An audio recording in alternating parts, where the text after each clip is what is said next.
See, there is a kind of politics that happens in front of cameras, and then there is the kind that quietly decides what your future costs and what your factories earn and what your startups can sell and what your countries can still afford to depend on. Right now, India is standing in that quieter room, and Europe is not a side character there anymore, it is the room. And the strange part is this, the whole thing looks very polite. Smiles, handshakes, summit photos. But behind that politeness is a race to define who gets access, who gets the leverage, and who gets to write the rules before the next shock hits. This is what the story is really about.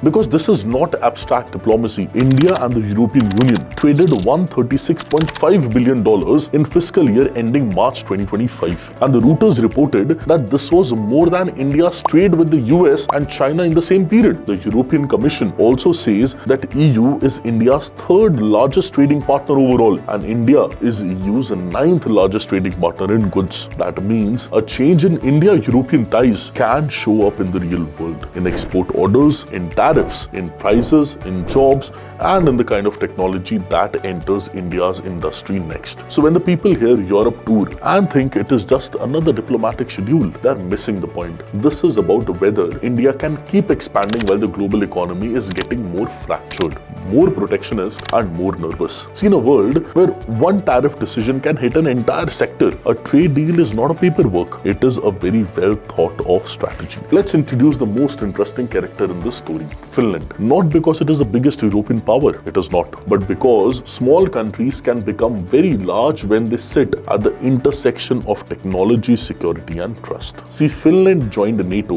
on 4th of April 2023 after decades of a military non-alignment. And NATO says that a decision came after Russia's full-scale invasion of Ukraine. It changed Finland's security environment. That is the first clue that Finland is not just a Nordic country in the story. It is a country that has been forced to think geopolitically fast. Now look at the sequence very closely. On February 2026, Finland's PM, Mr. Orpo, was amongst the world's leaders at India's AI Impact Summit in New Delhi. In March, Finland's President Alexander Stubb was the chief guest and keynote speaker at the 11th Raisana Dialogue. And in May, Prime Minister Narendra Modi ji met Orpo again on the sidelines of the 3rd India-Nordic Summit in Oslo.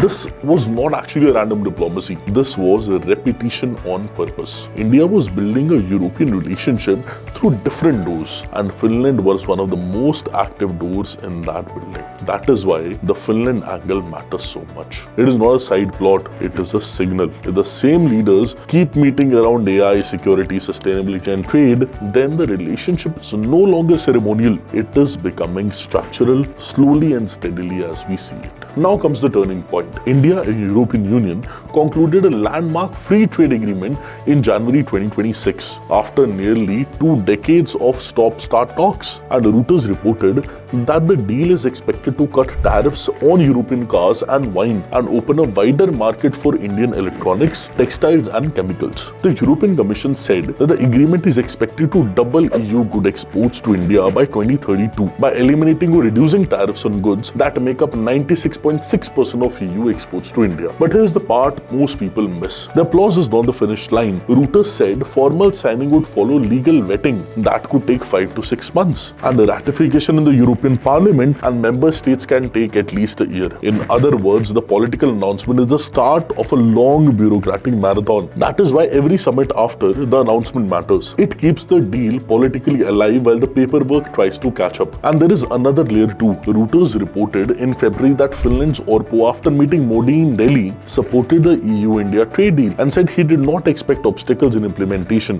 while also urging continued support for Ukraine.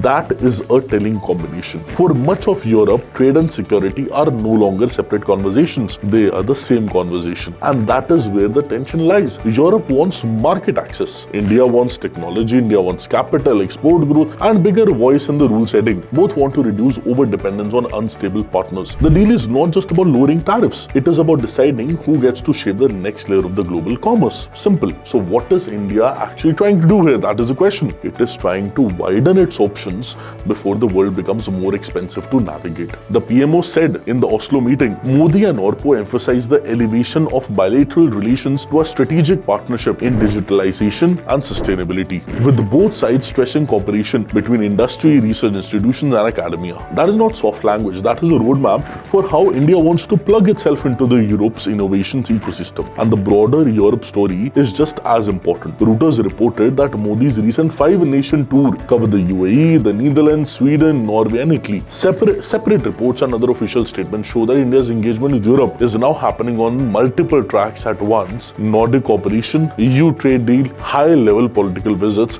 and upcoming multilateral meetings in Europe. See, this is what a diverse foreign policy looks like when it stops being a slogan and becomes a schedule. The real opportunity for India is not simply that Europe is rich, it is that Europe is searching. It is searching for reliable partners, searching for stable supply chains, searching for alternatives in technology, energy transition and trade. India is trying to tell Europe a very specific story. If you are serious about resilience, you cannot keep treating India as a distant market. You have to treat it as a strategic co-author. And there is a geopolitical edge to this too. Finland joined NATO only in 2023 and Orpo has publicly linked Europe's trade politics with support for Ukraine. That tells you how deeply Russia's war has rearranged Europe's mindset. For instance, India, that creates both pressure and opportunity. Pressure to keep balancing difficult relationships and opportunity to prove that it can speak to Europe not just as a buyer but as a partner with agency. And here's the line that explains the video story. India is not just visiting Europe anymore. India is trying to move Europe from being a polite destination to being a strategic multiplier. That is the difference between photo op diplomacy and real power. And if this works, the payoff is enormous. Cheaper market for Indian exports, more room for tech cooperation and collaboration, more diplomatic weight in terms of tariffs and wars, more leverage for India when the West wants India's market, India's talent and India's geopolitical balance all at the same time. This is why these meetings matter so much. They are not about headlines, they are not about architectures. So the question is not whether India should engage Europe or not. The part is already settled. The real question is this: when the next global crisis comes, will Europe see India as a true strategic partner that helps shapes the rules, or will it still see India mainly as a market that needs to be managed? Please let me know the answer to this in the comment section. I hope you were listening to the video and you liked this video. All the very best and have a beautiful day. Thank you.